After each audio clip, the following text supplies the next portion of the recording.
point. How's everybody? Okay, I like it. Hey, I want to take time. You guys, so we're in a school gymnasium. I don't know if you knew that, but I just wanted to inform you we're in a school gymnasium. And every week it takes a ton of people to set up and tear down and do all these types of things. This morning, we actually have new lights. So those that are like in this front row, you probably noticed that because you could actually turn around without being blinded. And if you've been here before and had that right, so we have a couple of people clapping. But I just want to give some credit to the people that come in every week, week in and week out, that help do that kind of stuff. So would you show them your appreciation real quick? Yeah. It's one of those things that we can forget about, but it's one of those things that's like, you know what, that we just need to stop and pause and say thank you. So, hey, I'm going to get an elephant out of the room right now, okay? So anybody, elephant in the room, hopefully you've heard that. That's not just a terminology that I'm familiar with. Elephant in the room right now. Today, we are talking about the subject of money, right? Yeah, exactly. It's one of those subjects that you don't normally hear, like, amen, all right, here we go. You normally don't hear that when you're sitting in church and you talk about the subject of money, right? But I want to get that up front because I want you to do something for me. Right now, whatever the thought that you have in your brain, whatever the thought that comes inside of you when we say that we're talking about this subject, I want you to get rid of it right now. Right? For those that are brand new to Christianity or the church, you're probably sitting there thinking, yeah, talking about money because the church just wants some money, right? How do I know that you're thinking that? Because remember, I was not raised in a church home. And since I wasn't raised in a church home, I've sat in many of seats just like this and thought the same exact thing when that subject came up in the church that I was visiting or attending that weekend, right? If you are someone that's said yes to Jesus and you're a follower of Jesus, I want you to remove the notion that this is a topic that you don't need to talk about. I know what I'm doing. I don't want to hear this again, right? I've heard all the messages that I need to hear on this subject. I just want you to remove that thought. And if you're someone that says, hey, I'm involved, I'm active, I'm serving, I'm generous, I'm doing those things, I've been giving back to God what is His through the church and all of that. And so, really today, this is a topic that I don't need to talk about either. I want you to know this. I want you to know that when we get up here, when we do these types of things, we've thought about, we've prayed about, we've discussed, we've gone back to the drawing board, we've discussed again, we've done all that. And so today, we get up on Sunday, and it's just we're trying to teach the Bible, and we're trying to have a word from the Bible, from God's word itself. And so today, I just want you to sit there and say, okay, let me just hear a fresh message from God. Let me just hear a fresh word from Him, and then just remove everything you have in your head right now about talking about this particular subject. And in fact, one of the things I want to do to begin right now is just pray going into it, because I just want to kind of soften the tone on all that. We've got the elephant in the room. We've talked about it. And so let me just pray before we really get started and cracked in. Lord, we love you. God, thank you that we can come in here today in a school gymnasium and teach the Bible, that we can talk about it. We can talk about you and what you've done in our lives. Lord, I pray that today we would hear a fresh word from you. God, that we would be encouraged by your word, that it would not be about Journey Point, it would certainly not be about me, but it would just be about you, and that people would leave here just proclaiming your name, thanking you, giving honor and glory to you in all that they can, Lord, and all that we do on this topic that you talked about more than any other topic in the Bible. Lord, we love you, we praise you, and we thank you, and it's in your name we pray. Amen. Okay, so the last couple of weeks, we've been in a limited series, and it says unlimited because what we've talked about is really we think that we're unlimited in many areas of our life, right? We think we can have an unlimited amount of focus. We can go in different ways, whenever we want to, however we want to, right? And that's not true. We've talked about how we think and we would love to have an unlimited amount of friends, but in the truth of the matter, we realize that honestly we need some limited friends that are really holding us accountable and asking us hard questions and going a little bit deeper with us in our lives, right? Last week we talked about time, and if you were here last week and you're here this week, you know that no matter what, there's the same amount of time in between the Sundays that you came. We're very limited in our time. We know that we're very limited in our time, and so today's topic is no different from any of those, right? It's also a limited nature when we deal and discuss with money. And as we've noted in all of these topics, when we really put the right limits in our life in certain areas, it actually creates freedom, right? And so even though we want to be unlimited with things, when we put some limits in our lives, it actually creates freedom in and around us in many areas. And like I said, today's topic is the same. You see, we live in a day, we live in a time, we live in a part of the country in America that being rich is something that we all kind of at some point in our lives have thought of or strived to be, right? Rich is that word that, yes, I want this. And I've always kind of hated that thought process. I really have. That word, that thought process to me, I've always just kind of drugged out a little bit, just this deep despair for, right? Even when I personally struggled with it myself. You see, for those that don't know my story, I was not raised in a family with a lot of money. It was actually, if you could have a prototypical blue-collar type of family, we were the prototypical blue-collar type of family. Family of 5 in a 3-bedroom, 900-square-foot home in kind of a bad area of Memphis, Tennessee. And that was my upbringing, right? We had more ramen noodles and fried bologna than I wanted to have growing up, right? So a couple of you have had that too. All right, I'm in good company, right? We had more of that than we wanted to, but man, we had it. You know, my dad is one of the hardest working men I've ever been around in my absolute entire life. And he did everything he could to provide for us day after day and night after night. You know what? He did. I'm living, breathing, standing here today. He did everything he could to provide for us. And in that, one thing that really stood out to me growing up was my dad always told me, he said, hey, I want you to have it better than I had growing up and than you had growing up when you get older and you have kids on your own. I want you to have it better. And now, he didn't say this specifically. These were not the words that he used, but you know what he meant by better? What he meant by better was that I want you to be able to provide more things and stuff and have more money for your family than I did growing up and than you did growing up. It was instilled in me. So what do you think I did? Chase money, baby. Show me the money. In fact, growing up, it was show me the money. If anybody remembers that, one of my favorite movies of all time, Jerry Maguire. Why? Because it was about showing me the money, but also because from the time that I could remember, I wanted to be a sports agent. That's all I wanted to do when I grew up. I wanted to be a sports agent. I wanted to do it. You know why? Because I knew that I loved sports, and I knew that sports agents rolled in cash, and I wanted to combine those two, and so I ended up a pastor. Let me tell you, there's no rolling in cash, right? But let me tell you this, because I chased and pursued money, I grew up for a really long time not knowing or ever finding my true purpose, because my purpose was found in something that was really unattainable when it was all said and done. And it wasn't until Libby was pregnant with our first son, which was just over about 11 years ago, that it finally dawned on me what a better life could be for our family. See, a better life, this thing that had been instilled in me for so long, would be to have a family that was focused on a journey with Jesus. More than anything else that we did, if I wanted to provide a better life for my family, it would be a family that lived, breathed, slept, did everything focusing on a journey with Jesus, which is large in part why you have me here, standing here today. And so throughout that process, I learned a couple of things about this chase for money that I so held on to for so long in my life, and still I can find myself struggling in, right? Throughout that process, I learned this. Being rich ultimately means being content. Being rich ultimately means being content. And then to kind of kick it up a notch after that, because then we think like, okay, what's content? Contentment ultimately at the end of the day means having trust, right? So being rich means being content, and being content comes from having trust. Do me a favor.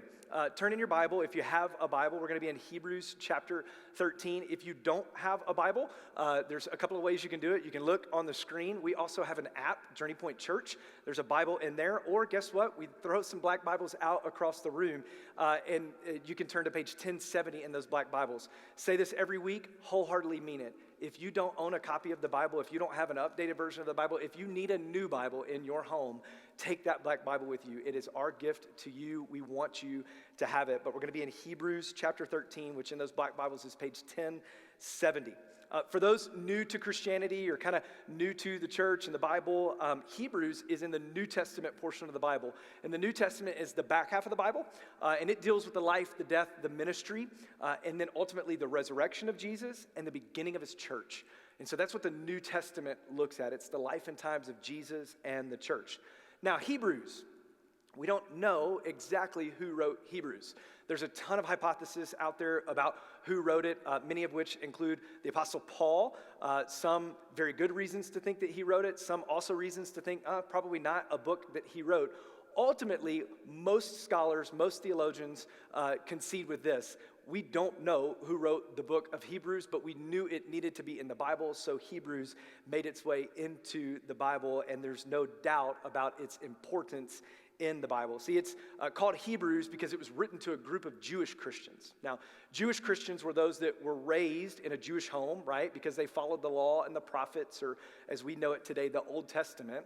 And so they grew up with that, and they stayed in that, but they also believed that Jesus was who he said he was. So you had those people that grew up in the strict Jewish home in that culture, but they didn't believe that Jesus was ultimately the Messiah. But these people that this book was written to were Jewish Christians. And in fact, there's some hypothesis and theories around that the letter was actually written to Jewish Christians, these former priests that actually were in the process of converting back to Judaism from Christianity because they were afraid of the persecution that they were seeing in their lives because of following and believing in this man named Jesus. And so this book really kind of focuses on two things. Because they're kind of scattered back and forth with, okay, is Jesus who he said he was? It really exalts who Jesus said he was, right? And in fact, there's a ton of law and prophets and Old Testament references in Hebrews. In fact, more so than the entire New Testament. And so they're exalting who Jesus was. But then also like, hey, stay here, believe who Jesus was, but also this is how now we live this life as a Jesus follower. And so that's kind of what the book of Hebrews is about. Have you ever been talking to somebody, and as you're talking to them and you know your time is wrapping up, like you've got to go, whatever it is, a work appointment, a doctor's appointment, pick up kids or something like that, and then you really start to talk faster and you're just throwing a bunch of stuff out there. You know, you're just like, hey, and this, I really want to tell you about this, but I can't go into it, but don't remind me to tell you about this, right? Oh, and hey, or if you're talking to a spouse, it's like, hey, take out the dog, feed the trash. Sometimes I'm like, feed the trash and take out it's like you never know what to say. You're just rushing, right? This is kind of what Hebrews 13 is. The title of this last section of this letter that we're looking at is the very end of it. And basically it's like, I need to get a bunch of information out here to you. I don't have time to expound on it really, really deeply, but you need to know this, right? And so that's where we kind of pick up in Hebrews 13, verses 5 and 6 is what we're going to be looking at. So here's what it says. Here's what the writer of Hebrews says in verse 5. He starts off, he says, keep your life free from the love of money. Boom. He's like, all right, I'm going right in. I'm head first, right? We're just going to get after it in this verse. Keep your life free from the love of money. In fact, the original language, I don't know if you knew this, but the Bible was not written in English. But the original language, when you look at it, it actually meant more of like this. It actually was kind of like not loving money should be the way of life. It's kind of how it was written to the original audience. And the writer is starting off with a bang, right? Now, we're talking about money, and here's what I want to tell you. Don't hear what I'm not saying. Because a lot of times what happens when we start talking about money, a lot of people get this thought process into their mind that money is bad. Money is evil. Money is wrong. And that simply is not the truth. Money, just like time last week that we discussed, it's neutral. There's no good or bad money. It's actually what you do with the money that is good or bad, right? And that's why the writer says the love, say love, of money, right, is in here. Keep your life free from the love of money. In fact, the Apostle Paul in the Bible actually writes a letter to a man named Timothy, and here's what he says in 1 Timothy 6:10. He says, for the love of money is the root of all kinds of evil. And by craving it, Paul says, some have wandered from the faith and pierced themselves with many griefs. See, it's living for unlimited resources It's living for unlimited things and money that is the problem. It's not those things themselves. It's doing that in a way that compromises what our values are. Instead of staying with my values, I'm going to go over here to get more and more and more and more. That's what the problem is. It's the love of money. You see, in doing whatever you can to have more, we'll work more, we'll change jobs, we'll compromise values, we'll even run up debt so that we have more money or so that we have the appearance that we have more money, right? I was there, and still am at times. I have to fight and battle those notions all the time. I changed sales jobs. I was in medical sales. I changed medical sales jobs frequently based on who would give me more money, or based on who would have a position that would help me climb the ladder enough so that I could get in a position that would have more stature or money, right? But we do those things all the time. I worked hard for it. I worked a lot for it. I spent it so that people knew that I was working and had some of it, right? But did you know that there's a cure for the love of money? There actually is. And the Bible gives it, it's clear to us. And Paul, and in this writer in Hebrews, he actually comes at the very end of this and gives us what's the antidote for the love of money. You see, the antidote to the love of money is contentment. The antidote for the love of money that rises in us is contentment. And for those that don't know, an antidote is something that kind of neutralizes or counteracts something else. I was going to put a picture of a rattlesnake on here, but I didn't want to scare you that bad for anybody that has a fear of snakes. But right, it's like antivenom. Like if you get bit by a snake, you want to have the antidote for that venom that goes through you. And the antidote to the love of money in our lives is contentment. Keep your life free from the love of money. If you keep reading, here's what it says at the end of verse 5. Be satisfied with what you have. Now, most translations of the Bible from the original language, they actually say it this way. Keep your life free from the love of money and be content with what you have. Now, when we look at the word content, we have to kind of understand its meaning a little bit too, because contentment doesn't mean, hey, like I can't strive for more, I can't want to do more. That's not what contentment means. Contentment means that I'm in a state of peaceful happiness with where I am. Another definition is this: to accept as adequate despite wanting more or better. Now, the writer isn't saying here that you have to remove your need to want more or that you have to remove your need to want to be better. That is not what we're saying at all. But the writer is saying that you just need to have a peaceful attitude. For those parents in the room, a happy heart. How many times have you told your kids, you need to have a happy heart, right? I did that a lot until one of my kids said that to me when I was in an argument with Libby one time. No joke. Looked at me and said, Dad, I don't think you have a happy heart right now. You're right. I'll just go sit over here. But we need to have a happy heart. We need to have an acceptance of where we currently are, right? Be happy with what you have.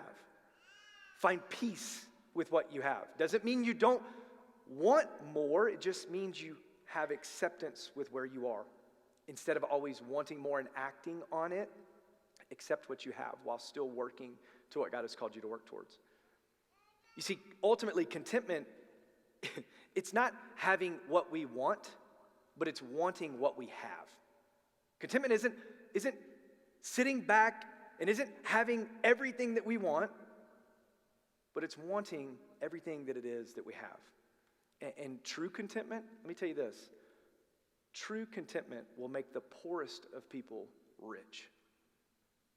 It will make the poorest of people rich. You know, because being rich is so subjective. I don't know if you knew that, but if you look at any study about rich and what the term richness means, you know what it is? More. You know what that doesn't solve? What actually being rich means. Because here's the deal. When you look at studies, if you make $50,000 a year to that person, you know what rich is? $100,000 a year. But then when you go and you survey these people that make $100,000 a year, you know what that is? $200,000 a year would make them rich. Rich is just a term that we throw out there that's like a carrot that's dangling in front of us that we never get a chance to get. We never get a chance to grab. It's so subjective. And contentment, true contentment, can make the poorest of people rich. From the scriptures, we even find this too. There's a book called Ecclesiastes. It's written by one of the wisest and wealthiest men noted in the Bible. His name's Solomon. And in Ecclesiastes 5:10, this is what it says. It says, the one who loves silver is never satisfied with silver, and whoever loves wealth is never satisfied with income. Straight from the Bible. Kind of like a mic drop, right? Rich is that verb and that word that's out there. I want to become rich. I want to make people rich. And it's just something that's more. So ultimately, truly being rich means you're content.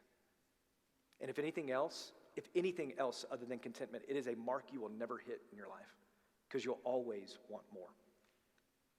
Contentment then, kind of in relation to this series with Limited, basically contentment then is kind of being self-contained. It's this self-contained with being okay and having this peaceful happiness and having this acceptance, despite wanting more, having this acceptance with where we are. And the right limits in relationship to money in your life will create a freedom that you've never had. I promise you that. You see, because if being rich is being content, like I mentioned earlier, contentment comes from trust.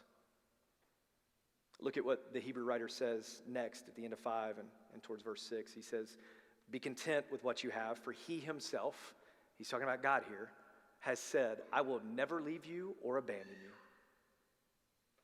God will never leave you or abandon you. Now, anyone have that friend that like, they tell you they're going to do something, like, and you kind of need them to do that? And you know the second they tell you that they're going to do something, they're never going to do that. Anybody have that friend? Don't look at them in here if that friend is in here. That's not good. I don't want to deal with that this morning, okay? So, but like, you just know that like you tell them and it's never going to happen. That's not who the Hebrew writer is mentioning here. He's mentioning God, whose past faithfulness in your life, represented by the fact that you are living and breathing here this morning with clothes on your back, and a way to have gotten here, his past faithfulness means that is an indicator of his future faithfulness to you. Never forget that God's past faithfulness in our life is always an indicator of his future faithfulness for us, no matter what that looks like. His past faithfulness to get you through a money situation that you've been through is an indicator of a future faithfulness for him to get you through the situation that you're going to go through. Never forget that God's past faithfulness is always an indicator of his future faithfulness. And for us, just a real simple term would be the fact that he sent Jesus to take our place. That past faithfulness in the person and work of Jesus is an indicator of his future faithfulness, that we'll have all it is that we ultimately need in and through him. Own that, embrace that, accept that. Because you know that God never fades. His love for you never fades. You know what does? Money. Money fades. In fact, there's a lot of things in our life that fade, right? Kids, I have 4 of them. They ultimately will leave the home and abandon me. They'll leave me with Libby. And I will praise the Lord when they leave me with Libby. They do. Kids leave the home. I don't know if you know that. I mean, some of them leave a little bit longer than others. Some of them hang out in the basement a little bit. And hey, life struggles. But ultimately, like, the goal is to get them out of the house, right? It fades. They leave. Kids do leave. I hope I didn't just key you in onto anything new this morning. Wealth. Wealth disappears. And you know what? It doesn't go with you after you die. Jobs. All of us in here know that jobs change. They fade. Different circumstances come up with them. What about health? I'm turning 40 this year. Health fades. I'm finding out a little bit quicker than I did the previous decade, right? I go running and it hurts a little bit more than it did 10 years ago. Our health fades on us. Here's the deal though. Be content with what you have, because literally everything you have except for the Lord will fade and leave you. He never will. Everything else will leave you, but Jesus never does. And that's what the Hebrew writer kind of finishes in his thought process. He says this, he says, at the verse 6, at the beginning of it, he says, therefore we may boldly say, the Lord is my helper. I will not be afraid. what can man do to me? You see, the antidote to the love of money is contentment, and contentment lies in our ability to trust. And when we trust in the Lord and his ability to take care of every need that we have the ability to be content. He is our helper. And if he's for us, who can be against us, right? I don't care what it is you're going through. And I know whatever it is you're going through, if he is for you, no one can be against you. And since we're kind of talking about antidotes here and we're looking at money and the love of money to me kind of seems like a disease, right? I mean, it's one of those things that like just jumps out. It comes out of nowhere. You don't know. It's influenced by other things and other parameters in your life, and it's like hard to get rid of, and you need cures for it, right? It grows in you. Did you know this? Did you know that the opposite of contentment is discontentment? Now, I'm not like a scholar. I'm from Tennessee originally, went to a state college, but the opposite of contentment is discontentment. And do you know what discontentment does? Discontentment in our life breeds fear. Discontentment breeds fear in our life. You see, we love money because we think that it makes us happy, but we only want more, so then we go back to a fear of not having more and a fear of not getting what it is that we need to have, and what am I going to do, and how am I going to do the things that I'm wanting to. Discontentment breeds fear. If contentment makes the poor man rich, discontentment makes the rich man poor. Anyone ever been to Muir Woods in California? Yeah, come on, we got one at least. Beautiful. It's right outside of San Francisco. It's one of the prettiest places, just kind of tucked away. You're in the city of San Francisco, and then all of a sudden you have Muir Woods that are right there. It's named after a Scottish-American naturalist named John Muir. And one of my favorite stories about Muir and this whole naturalist kind of life that he lives is when he engages with this wealthy man named Edward Harriman. Now, Edward Harriman was a very wealthy railroad magnate, kind of financier type of person, worked super hard, right? Because that's the lie we want to believe, like the harder you work, the wealthier you become. By the way, that's not all true. There are a lot of people that work really, really hard that don't have the same financial means as other people. Sometimes those people work just as hard, if not harder. But he was a hardworking guy that did really well in the railroad industry and financing and all these types of things. And so in the late 1800s, his doctor actually mandated that he go on a vacation. And so he does this Alaskan vacation where he gets paired up with this Scottish-American naturalist named John Muir.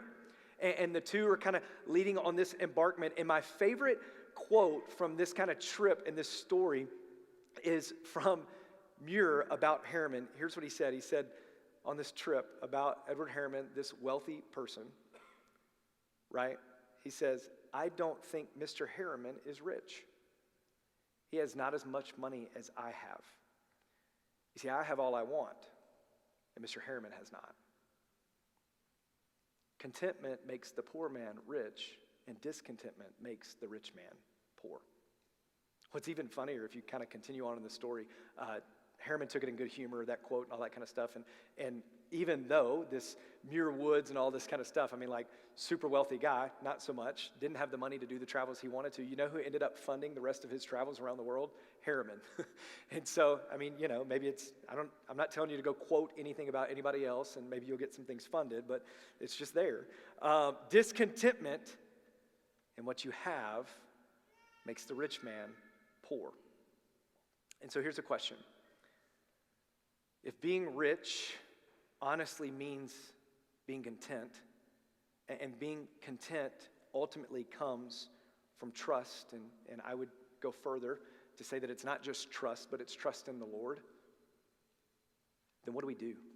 How do we move from here? What now? I want to remind you of two things about contentment in and through your lives that you could focus on this week as you leave out of here. The first one is this. I don't know where you are or where you stand with finances, but just assume this. You're in denial. Now, it may not be like heavy denial, right?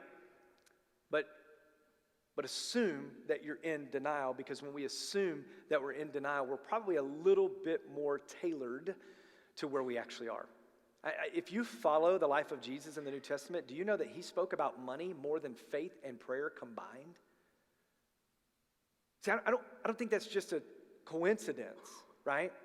He spoke about money more than faith and prayer combined because he knew that it would be something that we would have to continually go back to, a continual struggle in our lives. And so you may not have the struggle that you have now, but just wait until something else comes, right? Wait until that carrot is dangled out in front of you a little bit further and you're just wanting a little bit more. We have to go into this conversation assuming that we're a little bit more in denial than we would like to be. Every single person in here, I don't care where you are or your financial background, we are susceptible to fall to the temptation of money in some way. The greatest way that you can begin to overcome that and to accept that denial is to just seek the Lord and ask him, God, help me be content with what I have. It's a prayer of mine daily. Lord, let me be content with the things that I have. Let me be content with where you have me. Let me be content with what's going on in my life. God, help me be content with what I have. First thing is that you have to assume that you're in a little bit of a denial at some point. The second thing is this: make a plan to limit yourself. Make a plan to limit yourself. And you can do that by asking a couple of questions. And the first one is this: what percent of your money is used for generosity? So you knew I couldn't talk about money and not talk about generosity, right? Generosity shows whether or not we have a fear. Because if just the very definition of generosity means that I'm giving away. And so if I'm giving away, that means that I don't have a fear to give away, right? And so remember, discontentment is the fear. And so if I'm not a generous person, then I'm probably a little bit discontent with what I have and where I am. And generosity as a follower of Jesus, as someone that has said yes to him, in the Bible is referred to as a tithe. And you've all heard it. Right? A tithe is it originates from the law and the prophets, or what we call the Old Testament portion. And there, it was a 10% back to the storehouse, is what they call it. Now, that wasn't, this type of thing that transfers over, and we don't see all of that. Jesus talks about all of these things in the New Testament, and sometimes we go, hey, well, that's blown out of regard, so we don't need to be generous. That's not what the New Testament says at all. If actually the Old Testament sets the standard at 10%, the New Testament then begins to say, hey, generosity should be the floor of what we do, right? And so maybe 10% of generosity is the floor of what we do in and through our lives. Think about it this way. We live in a very technologically, financially driven city in Denver. I say you're someone that works downtown at a financial business that people come in, they give you their money, and they say, hey, here's all this money, I want you to make me more money, right? And so imagine this, if you will. Somebody comes in with a large sum of money, says, Chris, bro, what's up? I'm like, hey, how you doing? And so yeah, well, nice to meet you. He says, hey, I've got this large sum of money. Here's what I want you to do. I want you to take all of this money, and I want you to make more money. And here's the kicker. You can keep 90% of it. Just give me back 10%. That's all I'm asking. Bro, I'd be on cloud 9. You kidding me? I'd have called. I would have Insta'd. I'd have TikToked. Whatever it is. I'd have been through the roof. Man, this dude, this crazy guy has come in and says, here's my money. You keep 90%. I only want 10% back of whatever it is that you make. Never forget that anytime we're talking about finances and the things and the resources that we have, 100% of it's the Lord's. None of it's yours. Right? I have my job. I've worked hard at my job. Because see, this is what we do. I worked hard to get where I am to do what I've done. Sweet. Okay, who gave you the brain capacity to be able to get whatever degree it is that you have to go and do the job that you have? I don't know about you. I'm breathing this morning. And I actually didn't wake up and I didn't kick that in myself, right? I tried a couple of times. I didn't kick that in myself. But God gave me the ability to have breath this morning. And so literally everything else is just his. And so we can't forget that 100% of everything that we own is the Lord's. And we did not get any of it or accomplish any of it on our own. And so we're like the person that's gotten the sum of money from the financial advisor, right? We have to say, okay, what percent am I even using for generosity? And so then the next question is this: if I'm not at 10%, how can I create a plan to get towards going to 10%? How can I limit myself to give this away and be generous? Because all we see in the Bible is generosity. Literally, Jesus was generous with his life for ours. And so what can I do? What plan can I get to? If I'm not there, how can I get there? And then that question then arises: what sacrifices am I going to have to make? Like I mentioned a minute ago, the very notion of generosity means that I'm giving something up for something or someone else. And so if I'm not making any sacrifices, then I can say it's not really a ton of generosity, right? And so I have to ask myself, what can I give up so that I can be and live a more generous life as Jesus calls us to do? And then the last thing that you have to decide is decide where to go with it. So am I there with generosity in a percentage of my money? How can I get there? What am I going to sacrifice to get there? And then what is it that I'm going to give it to? I'm just telling you, we have to create limits and boundaries in our lives so that it creates a freedom.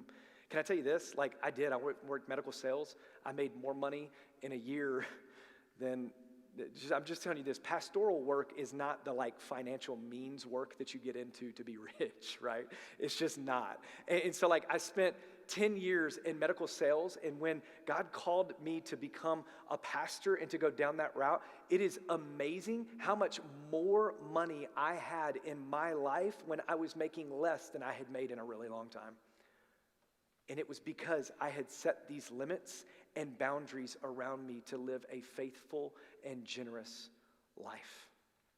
Because that's what God calls us to do. And so as the band gets ready to come back up here, we have to understand being rich means being content. And the contentment that you are going to have in your life only, it won't come from anything else, because anything else that you have contentment it's going to fade. The contentment that you will have in your life will only come from a trust in the Lord and his past faithfulness leading to a future faithfulness in your life.